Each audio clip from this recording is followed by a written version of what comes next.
Around 1900, enormous fires swept across northern Minnesota, destroying entire towns, killing hundreds of people. Minnesota lawmakers responded by passing laws to protect forests and prevent more fires. In the early 1900s, the Progressive Era, people urged the government to make changes for the common good of people in Minnesota and across the country.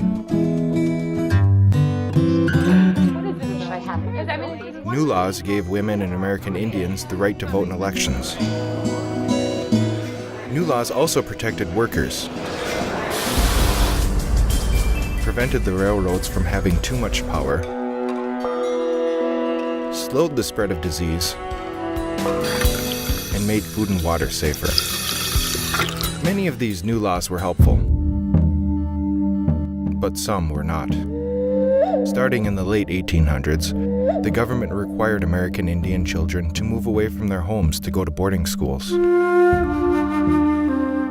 At the schools, children were forced to give up their Indian culture and instead live and work like European Americans. I was beginning to realize that I was being forced to give up all that was dear to me, and it was not good that this should be done. Nothing the white man could teach me would take the place of what I was learning from the forest, the lakes, and the river.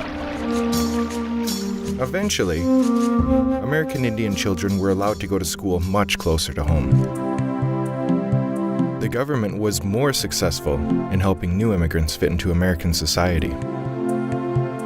New community centers called settlement houses taught immigrants how to speak English, care for their children, and become American citizens. In the early 1900s, many Minnesotans worked hard to make life better, from protecting workers to preventing forest fires.